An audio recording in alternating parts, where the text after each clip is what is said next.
অসমৰ জনজাতিয়ে অসমৰ জনজাতিয়ে অসমৰ ভূমিপুত্ৰ অসমৰ ভূমিপুত্ৰ আজিৰ এই চিচিটোৱাৰ দ্বাৰা আয়োজিত বিশাল গণসমাৱেশত এই সভাখন চলাই নিয়া আমাৰ সদৌ অসম ট্ৰাইবেল সংঘৰ সন্মানীয় সভাপতি সুকুমাৰ বসুমতাৰী ডাঙৰীয়া, চিচিটোৱাৰ মুখ্য সমন্বয়ক ট্ৰাইবেল সংঘৰ সাধাৰণ সম্পাদক আদিত্য খাখলাৰী ডাঙৰীয়া, ইয়াত উপস্থিত আমাৰ মুখ্য অতিথি ৰাভা আছাম অটোনমাছ কাউন্সিলৰ সন্মানীয় CEM টংকেশ্বৰ ৰাভা ডাঙৰীয়া, সকলো চিচিটোৱা মেম্বাৰ অৰ্গেনাইজেশ্যনৰ নেতৃবৃন্দ, ইচ্ছা লগতে বড়ো সাহিত্য সভা, মিচিং সাহিত্য সভা, কাৰ্বি সাহিত্য সভা, আন আন সাহিত্য সভাৰ জ্যেষ্ঠ আৰু বৰ্তমানৰ প্ৰতিনিধিসকল আৰু সকলো জনজাতি ৰাইজৰ অসমৰ বিভিন্ন প্ৰান্তৰ পৰা, বিভিন্ন কাউন্সিল, অটোনমাছ কাউন্সিল, শিক্ষিত দলৰ পৰা, বিভিন্ন চুকে কোণেৰ পৰা আহিব পৰা জনজাতি সংগ্ৰামী ৰাইজ সকলোকে নমস্কাৰ, খুলুমবাই।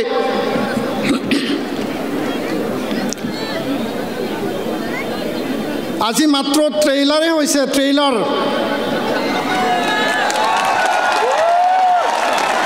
আমাৰ জুবিনদাৰ সমাধি ক্ষেত্ৰ ওচৰতে আছে। জুবিনদাৰ চিনেমা আহিছিল ৰৈ ৰৈ বিনালে, তাৰ আগত ট্ৰেইলাৰ আহিছিল। আৰু জনজাতিসকলৰ ঐক্যতা অধিকাৰ সুৰক্ষিত স্বাৰ্থত এইটো ট্ৰেইলাৰ হয়। 25 নৱেম্বৰত চাব। অসম চৰকাৰে যদি বৰ্তমানৰ জনজাতিক অধিকাৰক ধ্বংস কৰি পেলাই যদি ৰিকমেণ্ডেশ্যন দিয়ে আৰু ভাৰত চৰকাৰে বৰ্তমানত 14টা জনজাতিক নস্যাৎ কৰি পেলাই 45 লাখ জনজাতিক ধ্বংস কৰি 1.5 কোটি মানুহ যদি ওপৰত জাপি দিয়ে, বৰ্তমানৰ জনজাতি কেতিয়াও বহি নাথাকে। আৰু ইয়াৰ প্ৰমাণ আমাক ল'ব নালাগে। অসম চৰকাৰ, ভাৰত চৰকাৰক মই কৈছোঁ চিচিটোৱাৰ হৈ, কাৰণ আমি সংগ্ৰামী হৈ ত্যাগ স্বীকাৰ কৰিব আমি পাৰোঁ আৰু ত্যাগ সেই ছেক্ৰিফাইচ আমি কৰি আহিছোঁ।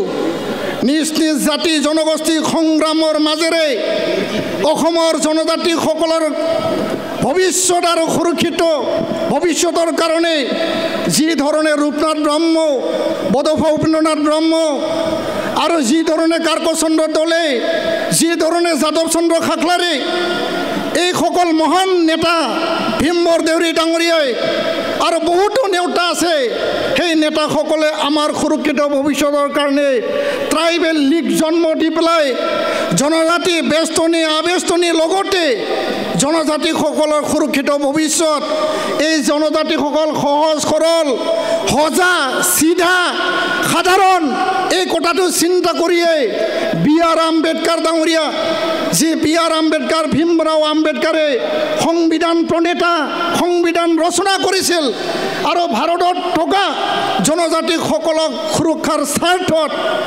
যিহেতু উচ্চ শ্ৰেণী, যিসকলে উন্নত জাতি জনগোষ্ঠী, যিসকল লাৰ্জাৰ পপুলেশ্যনৰ জনসংখ্যা দিশত বেছি থকা এই জনগোষ্ঠীৰ তেওঁলোকে যে জনজাতিসকলক শোষণ কৰিব, বঞ্চনা কৰিব, আমাৰ অধিকাৰক ধ্বংস কৰিব, এই যে এক্সপ্লইটেশ্যন, ছাপ্ৰেশ্যন, অপাৰেশ্যনৰ পৰা প্ৰটেকশ্যন দিবৰ কাৰণে, ছেফগাৰ্ড দিবৰ কাৰণে, ৰক্ষণাবেক্ষণ দিবৰ কাৰণে আৰু আত্মমৰ্যাদাৰে অধিকাৰৰ লগত জীয়াই থাকিবৰ কাৰণে সংবিধান প্ৰণেতা B.R. আম্বেদকাৰে আমাক এই সুবিধা, এই অধিকাৰ দি থৈ গৈছে। আৰু আপোনালোকে জানে জনজাতি জন্ম হৈ পেলাই প্ৰমাণপত্ৰ নহয়, নাপায়। জন্ম হোৱা আগতে জনজাতি হ'ব লাগিব, তাৰ পিছতে জনজাতি হৈ জন্ম হ'ব। কাৰণ এইটো আমাক প্ৰকৃতিয়ে দিছে।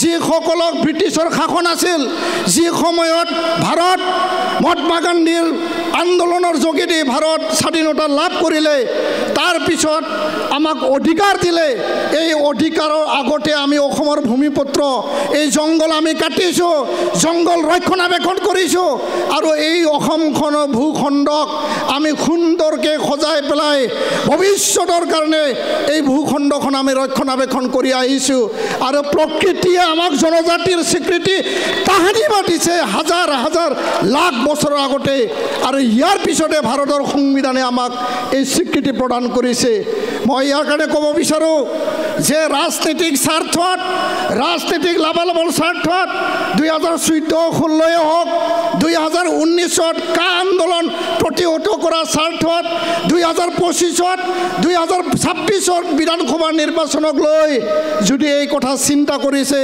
এই কথা আমাৰ কাৰণে ভাল নহ'ব ইয়াৰ কাৰণে এই মঞ্চৰ পৰা ভাৰত চৰকাৰ অসম চৰকাৰক আমি আহ্বান জনাইছোঁ ভাৰত চৰকাৰক আহ্বান জনাইছোঁ 2019 চনত ৰাজ্যসভাত যি বিল তেওঁলোকে টেবল কৰিছে ৰাজ্যসভাত যি বিল আনিছে সেই বিল কোনো কাৰণত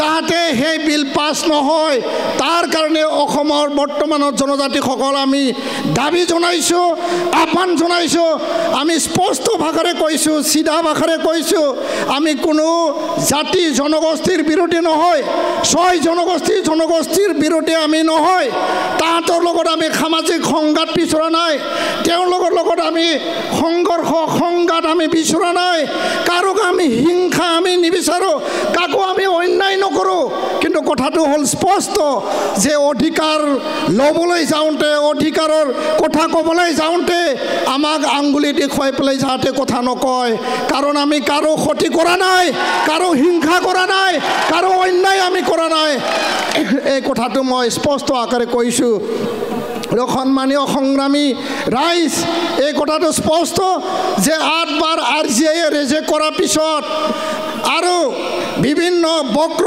পটৰে আজি তেওঁলোকক জনজাতি কৰিব বিচাৰিছে এই কথাই আমাক মনত দুখ দিছে আমাৰ অসমখনত এখন চৰকাৰ আছে যি চৰকাৰে নহওক আৰু যোৱাটো সময়ত আমি দেখিবলৈ পাইছোঁ অসমৰ সকলো ৰাজনৈতিক দল অসমৰ সকলো জাতীয় দল সংগঠন ছাত্ৰ সংগঠন সকলোৱে জনজাতি হোৱাটো সমৰ্থন কৰিছে তেওঁলোকে বিবেচনা কৰক বৰ্তমানৰ জনজাতিসকলৰ অস্তিত্ব সুৰক্ষিত ভৱিষ্যতৰ কথা আৰু যিসকল ব্যয়বহুল জনগোষ্ঠী যিসকল আগবঢ়া জনগোষ্ঠী তেওঁলোকৰ কথা তেওঁলোকে আগবাঢ়ি গৈছে যিসকলে আমি ভগৱান বুলি কয় আমি স্বৰ্গৰ পৰা আহা বুলি কয় যিসকলৰ আজি তাৰিখত অসমৰ বিভিন্ন মুখ্যমন্ত্ৰী হৈ গ'ল APSC UPSC medical engineering 3rd grade 4th grade যিসকলে কব্জা কৰি ৰাখিছে আৰু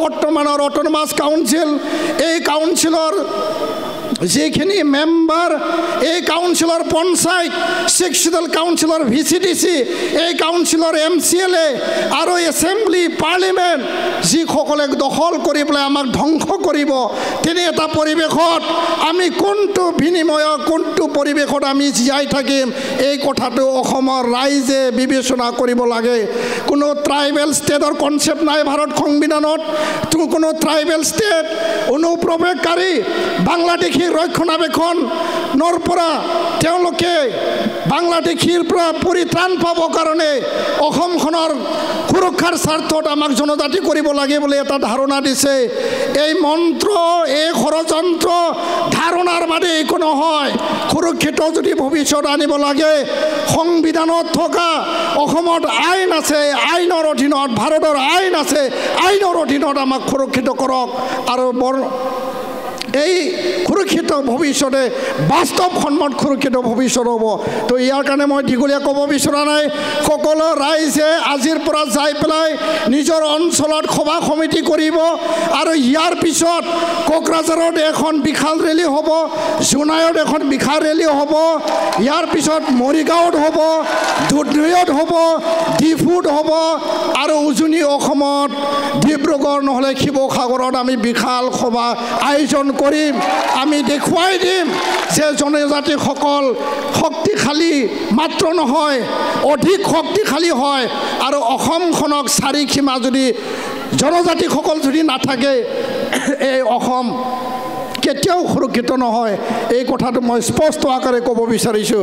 আৰু মই শেষ কৰিব বিচাৰিছোঁ যে আমি সকলোৱে নিজে উপলব্ধি কৰিব লাগিব যে আমাৰ অধিকাৰক যদি কোনোবাই ক্ষয় ক্ষতি কৰিব বিচাৰে, ধ্বংস কৰিব বিচাৰে, আমি বহি থকাৰ এইটো সময় নহয়।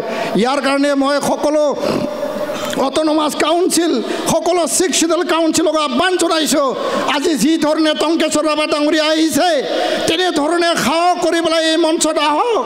আপোনালোকেও জনজাতি হয় আৰু জনজাতিৰ কাৰণেহে এই 6 শিডিউল আৰু এই অটোনমাস কাউন্সিল দিয়া হৈছে। 22জন MLA অসম বিধানসভাত আছে, 4জন মন্ত্ৰী অসম বিধানসভাত আছে, স্পিকাৰ আছে, ডেপুটি স্পিকাৰ আছে। এই 22জন বিধায়ক MLA অহা 25 নৱেম্বৰত কি ভূমিকা লয়, ৰুলিঙত আছে, অপজিশ্যনত আছে, য'তে নাথাকক কিয় জনজাতি আপোনাৰ জন্মগত অধিকাৰ, তাৰ পিছতে আপুনি বিধায়ক। জনজাতি প্ৰথম, জনগোষ্ঠী প্ৰথম, জনজাতি প্ৰথম, তাৰ পিছতে ৰাজনীতি আৰু বিধায়ক। আৰু ইয়াৰ কাৰণে আদিত্য খাখলাৰীক যিসকলে দাবী ধমকি ভয় ভাবুকি দিছে, ভয় কৰিব লাগিব একো নাই। মই কৈছোঁ আদিত্য দাক যে আপুনি অলপ গালি খোৱাটো ভালে হৈছে। আপুনি অলপ গালি খালে আমাৰ জনজাতিসকল মানে জাগ্ৰত হৈ উঠিব। অলপ গালি খালে জনজাতিসকল খং উঠিব। কিন্তু খঙৰ বিনিময় হিংসা নহয়, খঙৰ বিনিময় কাকবা অন্যায় কৰা নহয়, কিন্তু আমি এক ঐক্য হৈ উঠিব। আৰু আজি আদিত্য খাখলাৰীক গালি পাৰা, গালি দিয়া সময় শেষ হৈ গ'ল। আজিৰ পৰা যদি কোনোবা গালি পাৰে আমি আদিত্য খাখলাৰীৰ হৈ ট্ৰাইবেল সংঘৰ হৈ সকলোৱে থিয় দিব। এই কথাটো মই কৈছোঁ। তো ইয়াৰ কাৰণে জনজাতি সংগ্ৰামী ৰাইজ আজিৰ পৰা এই সংগ্ৰাম আৰম্ভ হৈছে, এই ট্ৰেইলাৰ আৰম্ভ হৈছে। আৰু সঠিক আৰু বাস্তৱ আন্দোলন, শান্তিপূৰ্ণ জংগী গণতান্ত্ৰিক আন্দোলন লক্ষ লক্ষ লোক ওলাব। এই কথা এই মঞ্চৰ পৰা ক'লোঁ।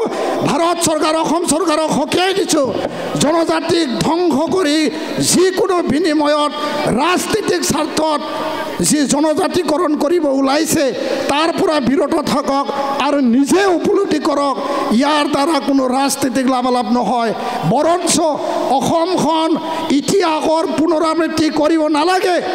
যি কাৰণত 7 ভনী হৈছিল, যি বিনিময়ত 7 ভনী হৈছিল, যি ভুলৰ কাৰণে 7 ভনী হৈছিল, আৰু জনজাতিক যদি ধ্বংস কৰিব বিচাৰে একে ইতিহাস ভুল আপোনালোকে নকৰিব। এই কথা মই সকীয়াই দিলোঁ আৰু সকলোকে ধন্যবাদ জনাই মোৰ কথা সামৰিছোঁ। জয় ট্ৰাইবেল, জয় চিচিটোৱা, জয় চিচিটোৱা।